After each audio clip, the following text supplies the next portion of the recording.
ਜੇਠ ਦੇ ਮਹੀਨੇ ਦੁਆਰਾ ਕਥਨ ਕਰਦੇ ਨੇ ਕਿ ਹਰ ਜੁੜੰਦਾ ਲੋੜੀ ਹੈ। ਸਾਨੂੰ ਹਰੀ ਪਰਮਾਤਮਾ ਦੇ ਨਾਲ ਜੁੜਨਾ ਲੋੜੀ ਹੈ ਤੋਂ ਭਾਵ ਚਾਹੀਦਾ ਹੈ। ਜੁੜਨਾ ਚਾਹੀਦਾ ਭਈ ਇਹਨਾਂ ਮਹੀਨਿਆਂ ਨਾਲ ਨਾ ਜੁੜੋ। ਠੀਕ ਹੈ ਕਿ ਮਹੀਨੇ ਦਾ ਨਾਮ ਲੈ ਤਾ। ਸਤਿਗੁਰੂ ਗੁਰੂ ਅਮਰਦਾਸ ਜੀ ਫਰਮਾਉਂਦੇ ਨੇ, ਥਿਤੀ ਵਾਰ ਸੇਵ ਹੈ ਮੁਗਧ ਗਵਾਰ। ਇਹ ਐਵੇਂ ਹੀ ਬੰਦਿਆਂ ਨੇ, ਸੰਸਾਰ ਦੇ ਲੋਕਾਂ ਨੇ, ਜਿਨ੍ਹਾਂ ਨੂੰ ਪਰਮੇਸ਼ਰ ਦਾ ਗਿਆਨ ਨਹੀਂ ਸੀ, ਉਹ ਖਾਮ ਖਾਈ ਐਵੇਂ ਦੁਨੀਆ ਨੂੰ ਆਪਣੀ ਸਿਆਣਪ ਨੂੰ ਜਨਾਉਣ ਲਈ, ਬੰਦਿਆਂ ਨੂੰ ਚੱਕਰ 'ਚ ਪਾਉਣ ਲਈ ਉਹੀ ਕਹਿ ਛੱਡਣਾ ਕਿ ਫਲਾਣੇ ਦਿਨ ਆਹ ਕਰਨਾ, ਮਹੀਨਾ ਆ ਗਿਆ, ਹੁਣ ਥਿੱਤ ਆ ਗਈ, ਹੁਣ ਵਾਰ ਆ ਗਈ, ਹੁਣ ਆਹ ਹੋ ਗਿਆ, ਰਾਤ ਹੈ ਦਿਨ ਹੈ। ਜੇ ਦੇਖਿਆ ਜਾਵੇ ਤਾਂ ਇਹ ਚੀਜ਼ਾਂ ਤਾਂ ਬਹੁਤ ਲੱਖਾਂ ਦੀ ਗਿਣਤੀ 'ਚ ਬਣ ਜਾਣਗੀਆਂ। ਤਾਰੇ ਹੈ, ਫਿਰ ਗ੍ਰਹਿ ਹੈ, ਫਿਰ ਚੰਦਰਮਾ ਹੈ, ਫਿਰ ਸੂਰਜ ਹੈ, ਹੋਰ ਨਹੀਂ ਫਿਰ ਦਰਖਤ ਹੀ ਹੈਗੇ ਆ, ਫਿਰ ਉਹਨਾਂ ਨੂੰ ਮੱਥਾ ਟੇਕ ਲਓ, ਪੱਥਰ ਨੂੰ ਟੇਕ ਲਓ, ਉਹਨੂੰ ਟੇਕ ਲਓ, ਉਹਨੂੰ ਟੇਕ ਲਓ। ਇੱਕ ਓਅੰਕਾਰ 'ਚ ਸਭ ਕੁਛ ਆ ਜਾਂਦਾ, ਉੱਧਰ ਨੂੰ ਨਹੀਂ ਚੱਲਿਆ ਕੋਈ। ਇੱਕ ਓਅੰਕਾਰ ਦੀ ਥਾਂ 'ਤੇ ਲੋਕਾਂ ਨੇ ਛੋਟੀਆਂ ਛੋਟੀਆਂ ਮੰਨਤਾਂ ਨੂੰ ਮੰਨਣਾ ਸ਼ੁਰੂ ਕੀਤਾ। ਜੋ ਸਾਹਮਣੇ ਨਜ਼ਰ ਆ ਰਿਹਾ ਉਹਨੂੰ ਮੰਨਦੇ। ਜੋ ਅਦਿੱਖ ਪਰਮਾਤਮਾ ਹੈ, ਪਰੋਸ਼ ਪਾਲਨ ਕਰਤਾ ਹੈ, ਗੁਪਤ ਰੂਪ ਵਿੱਚ ਸਾਡੀ ਪਾਲਣਾ ਕਰਦਾ ਜੋ ਵਾਹਿਗੁਰੂ, ਉਹਨੂੰ ਕੋਈ ਨਹੀਂ ਮੰਨਦਾ। ਇਸੇ ਕਰਕੇ ਸਤਿਗੁਰੂ ਕਹਿੰਦੇ ਨੇ ਸਾਨੂੰ ਜੁੜਨਾ ਚਾਹੀਦਾ ਨਿਰੰਕਾਰ ਜੀ ਨਾਲ, ਪਰਮੇਸ਼ਰ ਜੀ ਨਾਲ, ਜਿਸ ਅੱਗੇ ਸਭ ਨਿਬੰਧ। ਇਹ ਜਿਹੜੀਆਂ ਜਿੰਨੀਆਂ ਚੀਜ਼ਾਂ ਨੂੰ ਤੁਸੀਂ ਮੰਨਦੇ ਹੋ, ਦੇਵਤੇ ਕਿਆ, ਦੈਂਤ ਕਿਆ, ਮਨੁੱਖ ਕਿਆ, ਹੋਰ ਜਿਹੜੇ ਥਿਤੀਵਾਰ, ਕੁਛ ਵੀ ਲੈ ਲਓ, ਜਿਸ ਅੱਗੇ ਸਭ ਨਿਬੰਧ, ਜਿਸ ਵਾਹਿਗੁਰੂ ਦੇ ਅੱਗੇ ਇਹ ਸਾਰੇ ਹੀ ਮੱਥਾ ਟੇਕਦੇ ਨੇ। ਇਹ ਜਦੋਂ ਵਾਹਿਗੁਰੂ ਨੂੰ ਮੱਥਾ ਟੇਕਦੇ ਨੇ, ਉਹਦੀ ਨਾਮ ਦੀ ਕਮਾਈ ਕੋਈ ਕਰੇ, ਕੋਈ ਉਹਦੀ ਸੇਵਾ ਕਰਕੇ ਸ਼ਕਤੀ ਲੈ ਕੇ ਫਿਰ ਅੱਗੇ ਬਣਦੇ ਨੇ। ਮਹਾਰਾਜ ਕਹਿੰਦੇ ਫਿਰ ਤੁਸੀਂ ਉਸੇ ਨੂੰ ਹੀ ਮੱਥਾ ਟੇਕੋ ਜਿਹਨੂੰ ਇਹ ਸੰਸਾਰ ਦੇ ਸ਼ਕਤੀ ਵਾਲੇ ਲੋਕ ਮੱਥਾ ਟੇਕਦੇ ਨੇ। ਤੁਸੀਂ ਕਿਉਂ ਐਵੇਂ ਹੀ ਛੋਟੀਆਂ ਚੀਜ਼ਾਂ ਨੂੰ ਮੱਥਾ ਟੇਕਣਾ ਹੋਇਆ? ਉਹਨਾਂ ਦਾ ਨਾਮ ਇਸ ਤਰ੍ਹਾਂ ਕਿਉਂ ਜਪਣਾ ਹੋਇਆ? ਕਿਉਂਕਿ ਏਡਾ ਵੱਡਾ ਜੋ ਸੱਜਣ ਹਰੀ ਅਕਾਲ ਪੁਰਖ ਹੈ, ਹਰ ਸੱਜਣ ਦਾਵਣ ਲੱਗਿਆ ਕਿਸੈ ਨ ਦੇਈ ਬੰਨ। ਜਿਵੇਂ ਕੋਈ ਰਾਜਾ ਹੋਵੇ ਤਕੜਾ, ਉਹ ਰਾਜਾ ਦੂਜੇ ਰਾਜੇ ਨੂੰ ਬੰਨ੍ਹ ਕੇ, ਭਾਵ ਉਹਦਾ ਕੋਈ ਬੰਦਾ ਉਹਦੇ ਅੱਗੇ ਨਹੀਂ ਸੁੱਟਦਾ ਵੀ ਆ ਤੇਰਾ, ਉਹ ਸ਼ਰਨ ਆਏ ਨੂੰ ਗਲ ਨਾਲ ਲਾਉਂਦਾ, ਪੈਜ ਰੱਖਦਾ। ਇਸ ਤਰ੍ਹਾਂ ਹੀ ਮਹਾਰਾਜ ਕਹਿੰਦੇ ਹਰੀ ਸੱਜਣ ਦੇ ਨਾਮ ਰੂਪ ਦਾਵਣ ਹੁੰਦਾ, ਪੱਲੇ ਨਾਲ ਜੋ ਲੱਗਿਆ ਹੈ, ਉਹਨੂੰ ਫਿਰ ਕਿਸੇ ਪ੍ਰਕਾਰ ਦਾ ਕੋਈ ਬੰਧਨ ਨਹੀਂ ਦਿੰਦਾ, ਕਿਸੇ ਪ੍ਰਕਾਰ ਦੀ ਕੋਈ ਚੀਜ਼ ਪਰੇਸ਼ਾਨ ਨਹੀਂ ਕਰਦੀ ਉਹਨੂੰ। ਜਦੋਂ ਇੱਕ ਵਾਰ ਨਿਰੰਕਾਰ ਦੇ ਚਰਨਾਂ ਨਾਲ ਲੱਗ ਗਏ, ਬਸ ਉਦੋਂ ਬਾਅਦ ਸਭ ਚੀਜ਼ਾਂ ਆਪੇ ਪਿੱਛੇ ਹਟ ਜਾਂਦੀਆਂ, ਬੰਧਨ ਹਟ ਜਾਂਦੇ ਨੇ। ਇੱਕ ਓਂਕਾਰ ਨਾਲ ਜੁੜਨ ਦੀ ਲੋੜ ਹੈ। ਵਾਹਿਗੁਰੂ ਪਰਮਾਤਮਾ ਜੋ ਗੁਰਾਂ ਨੇ ਦਿੱਤਾ ਗੁਰਮੰਤਰ, ਵਾਹਿਗੁਰੂ ਨਾਮ, ਇਹਦੇ ਨਾਲ ਜੁੜਨ ਦੀ ਲੋੜ ਹੈ, ਅੰਦਰੋਂ ਜੁੜਨਾ। ਫਿਰ ਸਤਿਗੁਰੂ ਕਹਿੰਦੇ ਜਦੋਂ ਅੰਦਰੋਂ ਪਰਮਾਤਮਾ ਨਾਲ ਜੁੜਿਆ, ਵਾਹਿਗੁਰੂ ਨੇ ਬਾਂਹ ਫੜ ਲਈ ਸਾਡੀ, ਫਿਰ ਉਹਨੂੰ ਬੰਨ੍ਹ ਕੇ ਹੋਰ ਕਿਸੇ ਦੇ ਹਵਾਲੇ ਨਹੀਂ ਕਰਦਾ। ਭਾਵ ਜਮਾਂ ਦੇ ਹਵਾਲੇ ਨਹੀਂ ਹੋਣ ਦਿੰਦਾ। ਜੋ ਆ ਗਿਆ ਸ਼ਰਨ, ਜਿਤੇ ਸ਼ਰਨ ਐ ਹੈ ਤਿਤੇ ਰਾਖ ਲੈ ਹੈ। ਜਿੰਨੇ ਸ਼ਰਨ ਵਿੱਚ ਆ ਗਏ ਉਹਨਾਂ ਨੂੰ ਹੀ ਰੱਖ ਲੈਂਦਾ। ਰੱਖੇ ਰੱਖਣ ਹਾਰ ਆਪ ਉਬਾਰਿਆਨ, ਗੁਰ ਕੀ ਪੈਰੀ ਪਾਏ ਕਾਜ ਸਵਾਰਿਆਨ। ਹੋਆ ਆਪ ਦਇਆਲ ਮਨਹੁ ਨਾ ਵਿਸਾਰਿਆਨ, ਸਾਧ ਜਨਾ ਕੈ ਸੰਗ ਭਵਜਲ ਤਾਰਿਆਨ। ਸਾਕਤ ਨਿੰਦਕ ਦੁਸ਼ਟ ਖਿਨ ਮਾਹੇ ਬਿਦਾਰਿਆਨ, ਤੇ ਸਾਹਿਬ ਕੀ ਟੇਕ ਨਾਨਕ ਮਨੈ ਮਾਹੇ। ਜਿਸ ਸਿਮਰਤ ਸੁਖ ਹੋਏ ਸਗਲੇ ਦੁਖ ਜਾਹੇ। ਇਹ ਸ਼ਬਦ ਰਹਿਰਾਸ ਦੇ ਅਖੀਰ ਦਾ ਸ਼ਬਦ ਹੈ। ਨਾ ਤੇ ਪਹਿਲਾ ਸ਼ਬਦ ਰੱਖਿਆ, ਹਰ ਜੁਗ ਜੁਗ ਭਗਤੋ ਪਾਇਆ, ਦੁੱਖ ਦਾਰੂ ਸੁਖ ਰੋਗ ਭਇਆ। ਜਿਹਨੇ ਦੁੱਖਾਂ ਦੀ ਨਿਵਰਤੀ ਕਰਨੀ ਸੀ। ਪਹਿਲੇ ਦੋ ਸ਼ਬਦ ਨਾਲੋਂ ਰਹਿ ਰਾਸ ਦੇ ਲਾਹ ਕੇ ਇੱਕ ਪਾਸੇ ਕੀਤੇ, ਸਿੱਧੀ ਸੋਦਰ ਤੋਂ ਰਹਿ ਰਾਸ ਸ਼ੁਰੂ ਕਰ ਲਈ। ਗਾਹਾਂ ਫਿਰ ਚੌਪਈ ਸਾਹਿਬ ਜਿੱਥੇ ਕਿਰਪਾ ਹੋਣੀ ਸੀ ਉਹ ਥਾਂ ਹੀ ਕੱਟਤੀ। ਉੱਥੋਂ ਆਨੰਦ ਸਾਹਿਬ ਤੋਂ ਬਾਅਦ ਜਾ ਕੇ ਤੇਰਾ ਕੀਤਾ ਜਾਤੋ ਨਾਹੀਂ ਤੇ ਮੁਕਾਤਾ ਕੰਮ। ਜਿਹੜੀ ਅੱਗੇ ਪੌੜੀ ਲਿਖੀ ਹੋਈ ਸੀ, ਤਿੱਥੈ ਤੂੰ ਸਮਰੱਥ ਜਿੱਥੈ ਕੋਇ ਨਾ ਹੈ। ਜਿਹੜੀ ਭਰਪੂਰ ਸਿੱਖਿਆ ਸੀ, ਅੰਤਰ ਗੁਰ ਆਰਾਧਨਾ, ਜਿਹਵਾ ਜਪ ਗੁਰ ਨਾਉ, ਨੇਤਰੀ ਸਤਿਗੁਰ ਪੇਖਣਾ, ਸਰਵਣੀ ਸੁਣਨਾ ਗੁਰ ਨਾਉ। ਉਹ ਜਿਹੜਾ ਰੱਖਿਆ ਵਾਸਤੇ ਲਿਖਿਆ ਸੀ ਸ਼ਬਦ, ਰੱਖੇ ਰੱਖਣ ਹਾਰ ਆਪ ਉਬਾਰਿਆਨ। ਸੋ ਇਹਨਾਂ ਪੰਜ ਸ਼ਬਦਾਂ 'ਚੋਂ ਵਾਂਝੇ ਕਰਕੇ ਸੰਗਤ ਨੂੰ ਤੇ ਰਹਿ ਰਾਸ ਦੇ ਜਿਹੜੇ ਦੋਹਰੇ ਸੀ ਉਹ ਕੱਟ ਕੇ ਛੋਟੀ ਜਿਹੀ ਰਹਿ ਰਾਸ ਬਣਾਤੀ। ਹੁਣ ਉਹ ਬੰਦਿਆਂ ਨੇ ਇੱਥੇ ਕੱਟੀ ਹੈ, ਸੱਚਖੰਡ ਵਾਲੇ ਜਿੱਥੇ ਜਾਣਾ ਹੈ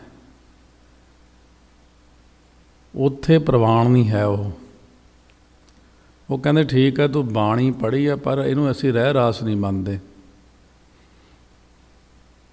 ਸੋ ਇਸ ਤਰ੍ਹਾਂ ਰਹਿ ਰਾਸ ਇੱਕ ਬਾਣੀ ਸੀ 15-20 ਮਿੰਟ ਦੀ, ਉਹਨੂੰ ਵੀ ਕੱਟ ਕਟਾ ਕੇ 5-7 ਮਿੰਟ ਦੀ ਬਣਾਤਾ। ਇਹਦੇ ਪਿਛਲੇ ਪਾਸੇ ਕੀ ਕਾਰਨ ਹੋ ਸਕਦਾ ਇਹ ਤਾਂ ਉਹੀ ਜਾਣਨ, ਪਰ ਸਾਨੂੰ ਇੰਨਾ ਪਤਾ ਹੈ ਕਿ ਜੋ 5 ਗ੍ਰੰਥੀ ਬਾਬਾ ਦੀਪ ਸਿੰਘ ਨੇ ਲਿਖੀ ਹੈ, ਭਾਈ ਮਨੀ ਸਿੰਘ ਨੇ ਲਿਖੀ ਹੈ, ਉਹਦੇ ਵਿੱਚ ਜਿਹੜੀ ਰਹਿ ਰਾਸ ਹੈ ਉਹੀ ਪੜ੍ਹਨੀ ਚਾਹੀਦੀ ਸਿੱਖ ਸੰਗਤ ਨੂੰ। ਪਹਿਲਾਂ ਆਗਾਹ ਕਰ ਦੇਣਾ ਚਾਹੀਦਾ।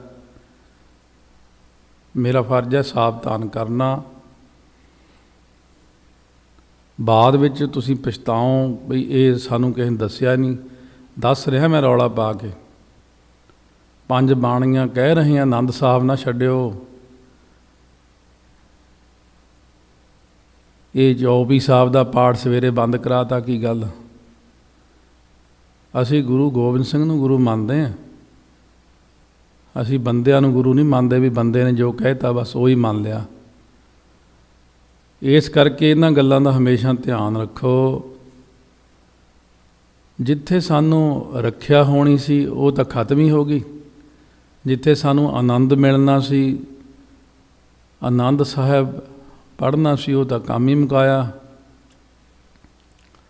ਸੋ ਇਸ ਕਰਕੇ ਜਿਵੇਂ ਭਗਤ ਨਾਮਦੇਵ ਜੀ ਵੇਲੇ ਐਸਾ ਵੀ ਭਗਤ ਹੋਰ ਵੀ ਹੋਇਆ, ਉਹ ਭਗਤੀ ਕਰਦਾ ਤਾਂ ਉਸ ਵਕਤ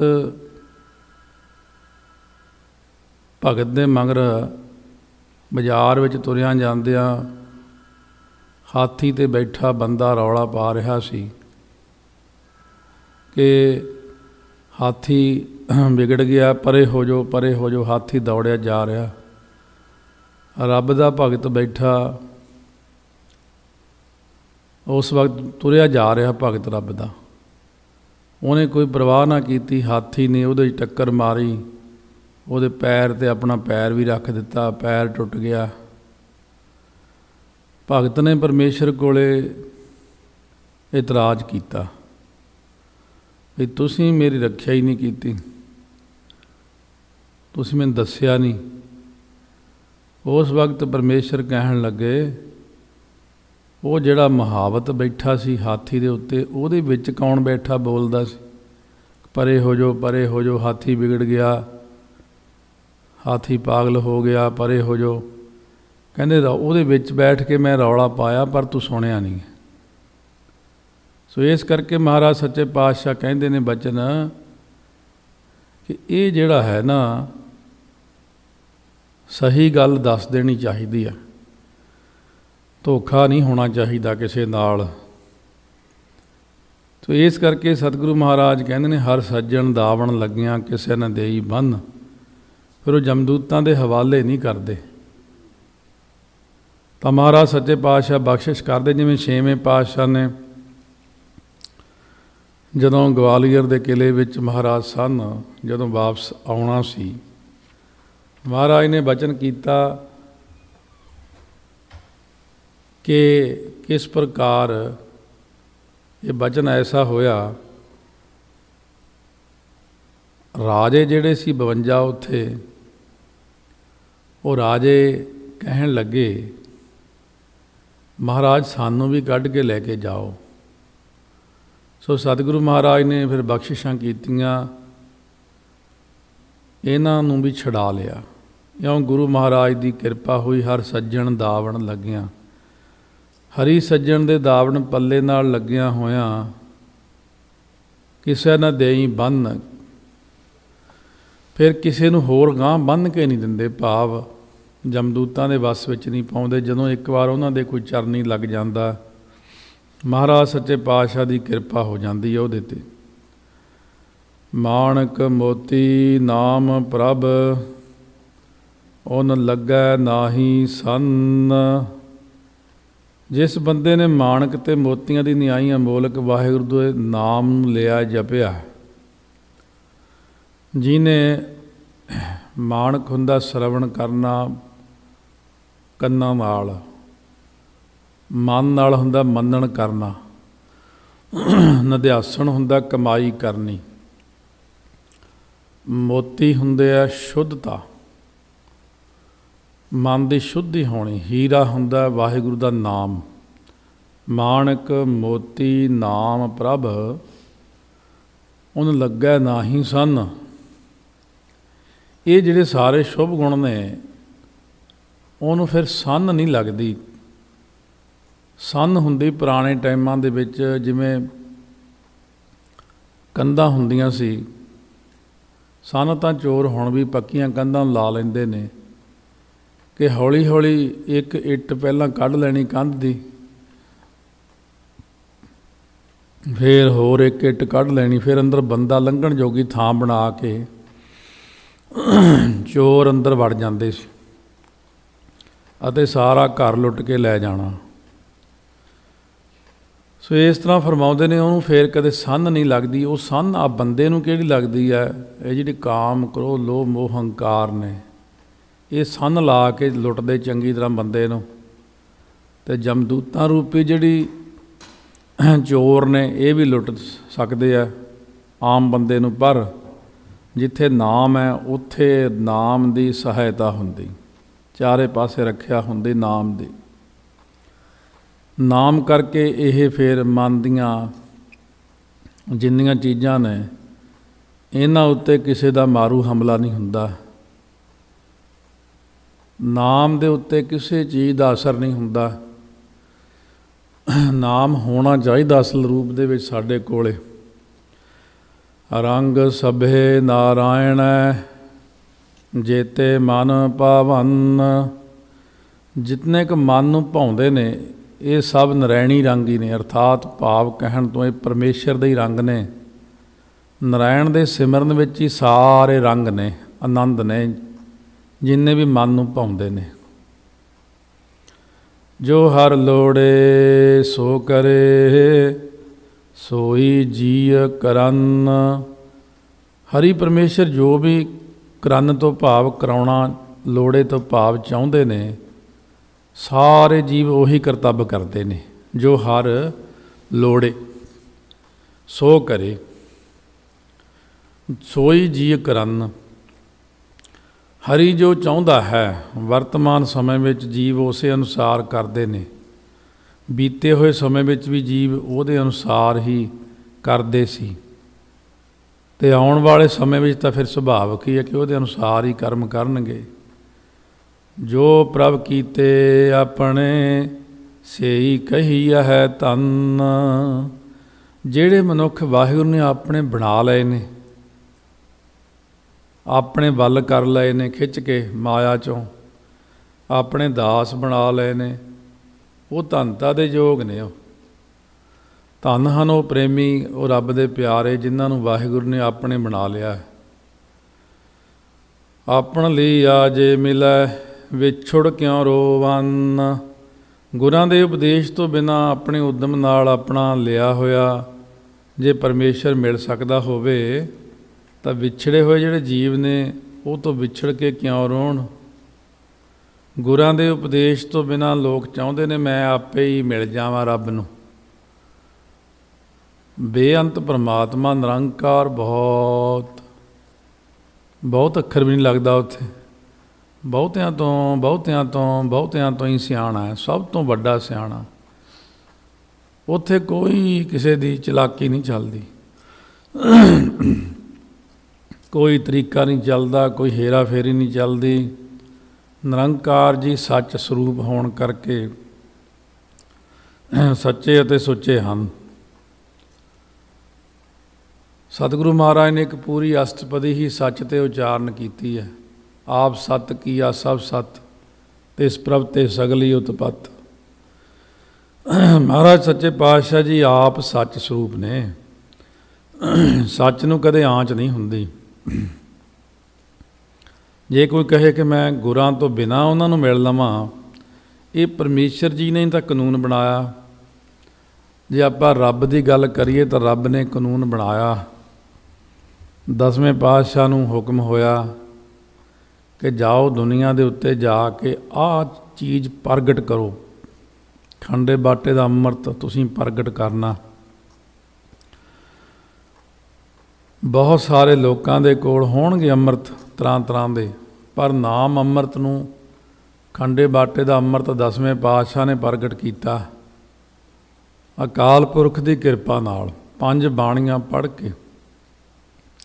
ਉਹ ਅੰਮ੍ਰਿਤ ਸਾਨੂੰ ਗੁਰਾਂ ਨੇ ਬਖਸ਼ਿਆ।